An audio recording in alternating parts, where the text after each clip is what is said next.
Bismillahirrahmanirrahim. Assalamualaikum warahmatullahi wabarakatuh. Apa kabar mahasiswa semester 1 Prodi Perbankan Syariah YIN Petro? Semoga selalu sehat ya.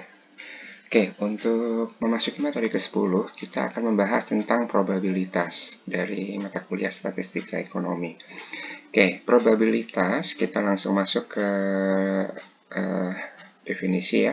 Probabilitas itu adalah suatu ukuran tentang kemungkinan suatu peristiwa atau event yang akan terjadi di masa mendatang. Probabilitas ini dapat juga diartikan sebagai harga angka yang menunjukkan seberapa besar kemungkinan suatu peristiwa terjadi. Di antara keseluruhan peristiwa yang mungkin terjadi, peluang dilambangkan dengan P. Oke, probabilitas ini bahasa yang sering kita gunakan adalah peluang. Jadi probabilitas atau peluang itu sebuah kemungkinan yang akan terjadi dari sebuah peristiwa. Di sini yang perlu kita ingat ada catatan peluang yang rendah menunjukkan kecilnya kemungkinan suatu peristiwa yang akan terjadi. Suatu peluang dinyatakan antara 0 sampai dengan 1 atau dalam persentase. Peluang 0 menunjukkan peristiwa yang tidak mungkin terjadi, sedangkan peluang 1 menunjukkan peristiwa yang pasti terjadi. Dan di sini, kalau kita mencari peluang atau probabilitas, maka tidak akan ada nilai sebuah peluang itu yang lebih dari 1 dan kurang dari 0. Artinya tidak ada nilai negatif dan tidak ada nilai lebih dari 1. Karena 1 ini merupakan angka tertinggi yang kejadian keseluruhan atau dalam persentase itu dinilai sebagai angka 100%. Nah, probabilitas dirumuskan dengan PE sama dengan X per N, di mana P itu adalah probabilitas atau peluang, sementara E adalah event, X adalah jumlah kejadian yang diinginkan sebuah peristiwa, sementara N adalah keseluruhan kejadian yang mungkin terjadi. Di sini, PE sama dengan X per N. X itu banyaknya angka, banyaknya data, sementara N itu adalah keseluruhan kejadian yang mungkin terjadi. Kita langsung lihat aja contohnya supaya bisa lebih dipahami. Contoh, di sini semua pernah punya atau melihat uang logam. Di sini saya tampilkan juga uang logam di bagian bawah. Ada seribuan, ada angka, ada gambar. Nah, dalam sebuah kasus, sebuah mata uang logam mempunyai sisi dua, yakni gambar dan angka. Kalau mata uang tersebut dilambungkan satu kali, peluang untuk keluar sisi gambar atau sisi angka masing-masing adalah 1/2. Atau munculnya angka atau munculnya gambar itu masing-masing punya kesempatannya 1, sementara semua kemungkinan yang bisa terjadi adalah 2. Makanya di sini peluang munculnya angka atau munculnya gambar setengah. Sementara yang kedua ini sebuah dadu memiliki sisi 6.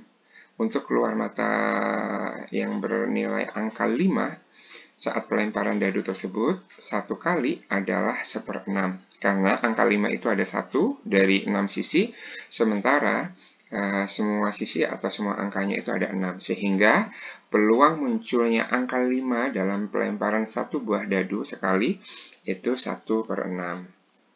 Selanjutnya, 3 hal penting dalam peluang, yakni yang pertama, percobaan adalah pengamatan terhadap beberapa aktivitas atau proses yang memungkinkan timbulnya paling sedikit 2 peristiwa tanpa memperhatikan peristiwa mana yang akan terjadi.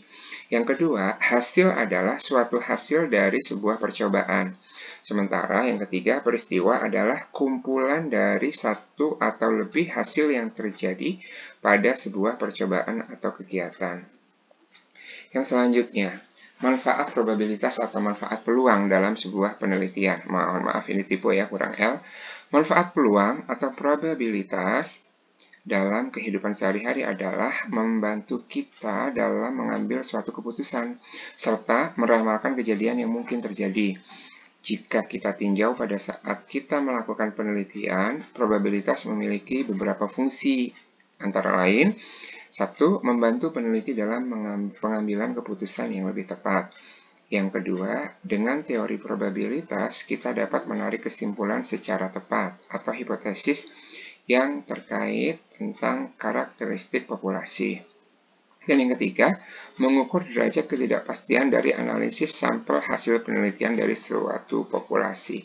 Oke, mudah-mudahan ini bisa dipahami. Jika ada yang mau ditanyakan, nanti di kolom komentar ya. Nah, di sini kita lanjut ke 3 pendekatan probabilitas. Yang pertama adalah pendekatan klasik, yang kedua pendekatan frekuensi relatif, dan yang ketiga pendekatan subjektif. Apa itu pendekatan klasik, pendekatan frekuensi relatif, dan pendekatan subjektif? Kita langsung masuk. Yang pertama pendekatan klasik. Didasarkan pada sebuah peristiwa mempunyai kesempatan untuk terjadi sama besar. Probabilitas suatu peristiwa kemudian dinyatakan sebagai suatu rasio antara jumlah kemungkinan hasil dengan total kemungkinan hasil rasio peristiwa tersebut terhadap hasil.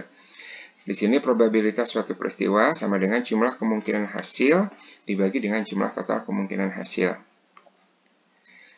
Nah, ilustrasinya, jika ada A kemungkinan yang dapat terjadi pada kejadian A himpunan A, dan ada B kemungkinan yang dapat terjadi pada kejadian A, serta masing-masing kejadian mempunyai kesempatan yang sama yang saling asing. Maka, peluang bahwa akan terjadi A adalah peluang dari A sebuah himpunan sama dengan A dibagi dengan A ditambah B.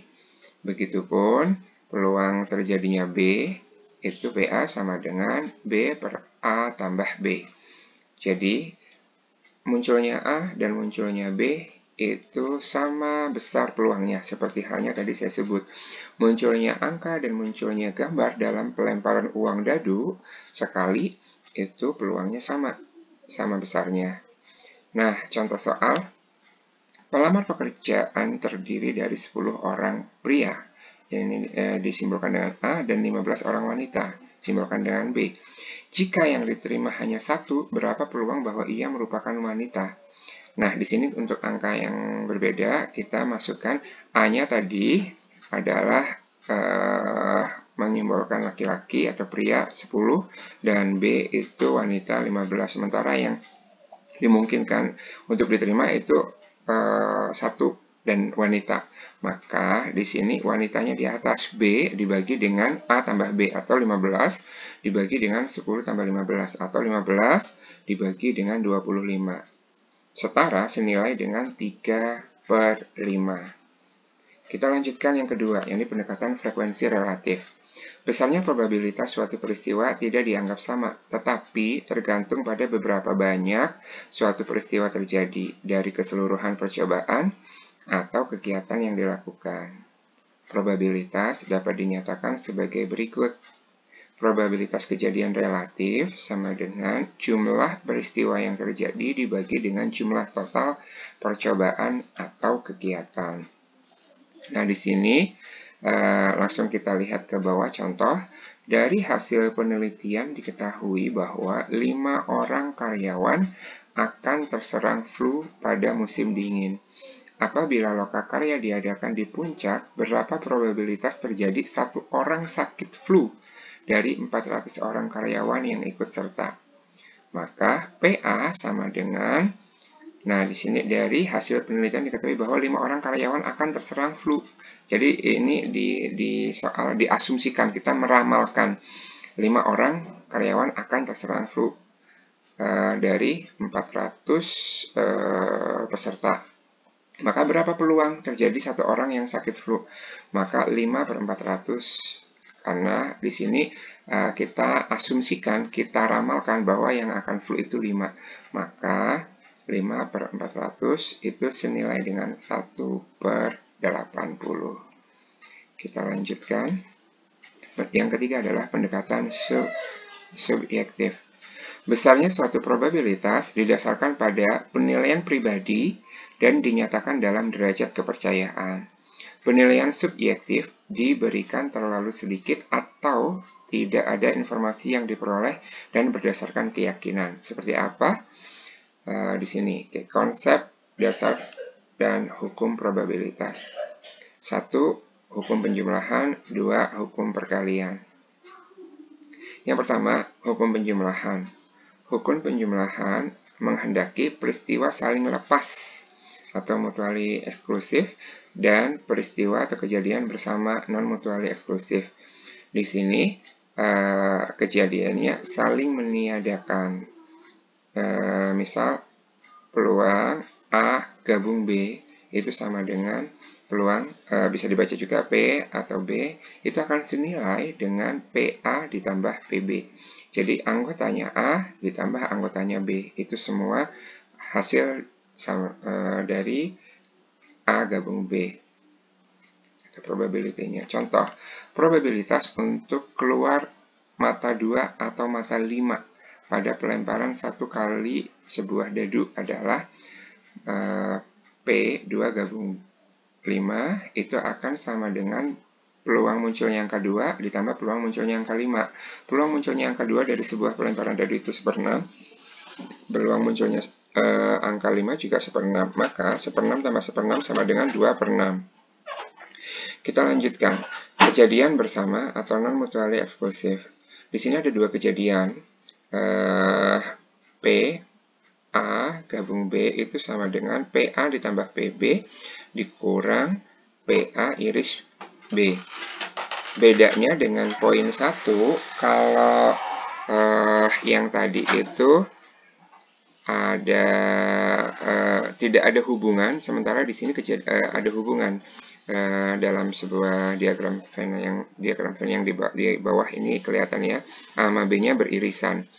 Nah, sementara kalau benar-benar pisah, saling lepas, dia PA gabung B itu akan sama persis dengan PA ditambah B. Tetapi kalau dia beririsan, PA gabung B itu akan sama dengan PA tambah PB dikurang PA iris B. Nah, 3 kejadian juga sama, PA gabung B gabung C itu akan sama dengan PA tambah PB tambah PC dikurang P A di iris B dikurang P A di iris C dikurang P B di iris C dan ditambahkan dengan P A iris B iris C. Selanjutnya ada peristiwa pelengkap. Peristiwa pelengkap ini apaan? Oke, apabila peristiwa A dan B saling melengkapi, sehingga jika peristiwa A tidak terjadi, maka peristiwa B pasti terjadi. Peristiwa A dan B dikatakan sebagai peristiwa komplement, maka rumus untuk kejadian-kejadian yang saling melengkapi, PA ditambah PB sama dengan 1, atau PA sama dengan 1 dikurang PB. Misal, PA itu, kalau kita pelemparan uang, APA itu gambar, PB itu angka, maka dijumlahkan itu hasilnya 1. Setengah tambah setengah itu 2/2 sama dengan 1. Maka ketika PA peluang munculnya gambar, maka 1 dikurang setengah sama dengan setengah, sama aja. Jadi gabungan dari kedua peristiwa, kedua probabilitas itu sama dengan 1. Nah, yang kedua ini adalah hukum perkalian. Yang hukum perkalian ada di dalamnya yang termasuk adalah hukum bebas independen. Hukum perkalian menghendaki setiap peristiwa adalah independen, yaitu suatu peristiwa terjadi tanpa harus menghalangi peristiwa lain terjadi. Peristiwa A dan B independen apabila peristiwa A terjadi tidak menghalangi terjadinya peristiwa B. Misal di sini PA di iris B sama dengan PA dan B atau PA kali PB. Kita tampilkan contoh supaya enak. Sebuah dadu dilambungkan 2 kali. Peluang keluarnya mata 5 untuk kedua kalinya adalah, peluang pertama sekali, lemparan pertama peluangnya sama 1/6. Peluang yang kedua munculnya angka 5 juga 1/6, maka 1/6 kali 1/6 itu 1/36. Yang pertama atau yang kedua, pelemparan pertama atau pelemparan kedua itu tidak saling mengganggu, istilahnya bisa aja terjadi dan tidak menutupi. Ini contoh dari kasus yang pertama, kejadian bebas untuk perkalian. Yang kedua, contohnya, sebuah dadu dan koin dilambungkan bersama-sama. Peluang keluarnya hasil lambungan berupa sisi gambar pada koin dan sisi angka 3 pada dadu adalah, nah, di sini kita cari peluang munculnya gambar dari dua kemungkinan setengah. Peluang munculnya angka 3 dari 6 kemungkinan itu 1/6. Sehingga PG iris angka 3 untuk dadu sama dengan setengah dikali 1/6. 1 kali 1, 1, 2 kali 6, 12. Maka hasilnya 1/12. Selanjutnya, peristiwa bersyarat, tidak bebas. Probabilitas bersyarat adalah probabilitas suatu peristiwa akan terjadi dengan ketentuan peristiwa yang lain telah terjadi. Peristiwa B terjadi dengan syarat peristiwa A terjadi. Itu dirumuskan dengan PA dan B sama dengan PA dikali PB bersyarat A, atau PB dan A. Itu sama dengan PB dikali P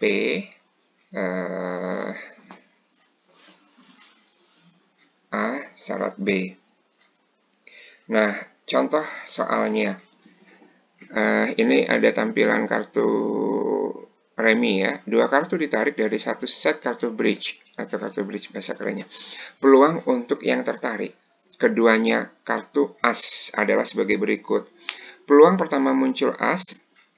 As di sini kita punya ada 4 gambar, ada 4 rombongan ya. Ada waru, ada keriting, ada hati, ada wajik. Ada asnya ada 4. Masing-masing jenis kelompok itu 1, maka totalnya ada 4. Maka peluang as terambil di pengambilan pertama itu peluangnya adalah 4/52. Yakni peluang terambilnya as yang pertama. Nah, kita ngambil lagi yang kedua. Kita asumsikan yang diambil adalah as lagi. Berapa peluang as yang kedua? Nah, peluang as untuk pengambilan kedua dengan syarat 1 sudah diambil, maka tinggal 3 dan kartunya tinggal 51. Karena sudah diambil 1, asnya sudah tinggal 3, kartu totalnya ada 51. Sehingga as2 bersyarat as1 itu sama dengan 3 dibagi 51.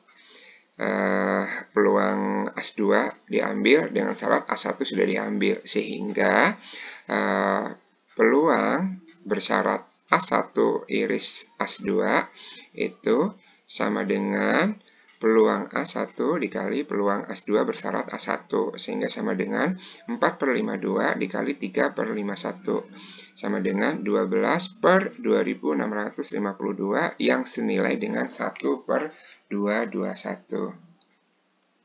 Nah, ini terakhir teorema Bayes.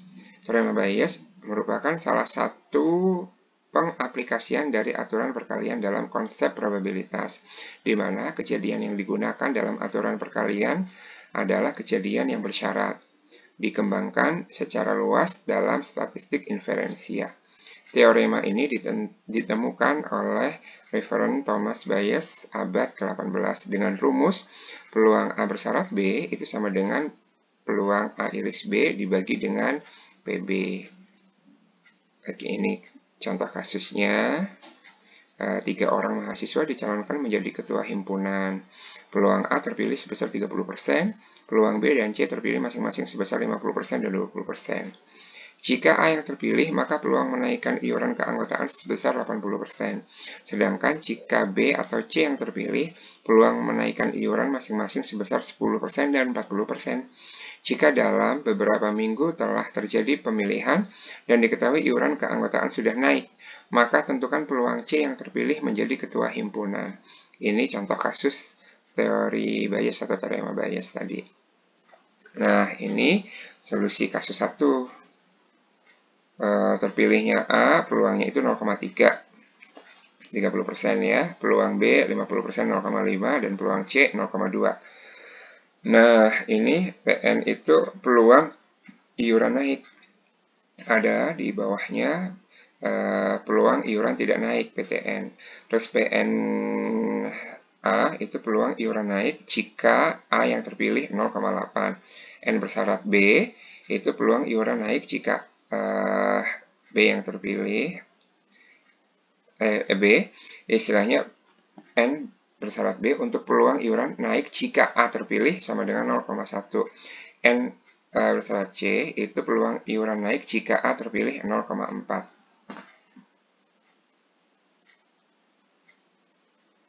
Oke, seperti ini bayangannya ya. Dari asal-usulnya bisa dilihat. Dan ini solusi kasus ketiganya. Jika iuran ternyata sudah naik, maka tentukan berapa peluang C yang terpilih jadi ketua himpunan. Maka P terpilihnya C dengan iuran naik, bersyarat iuran dan naik ya. P C iris N dibagi dengan PN, yang mana P C iris N itu 0,08. Di poin sebelumnya tadi bisa dikembalikan videonya, dibagi dengan A iris N, B iris N, dan C iris N itu sama dengan 0,24 ditambah 0,05 dan 0,08. Akhirnya sama dengan 0,216. Pastikan hasil sebuah probabilitas itu ada antara 0 sampai dengan 1. Tidak akan lebih dari 1 dan tidak akan ada hasil peluang yang negatif. Mungkin itu saja. Terima kasih. Mudah-mudahan bisa dipelajari. Mohon maaf, ini baru sekedar menampilkan rekaman dari slideshow. Sekian. Assalamualaikum warahmatullahi wabarakatuh.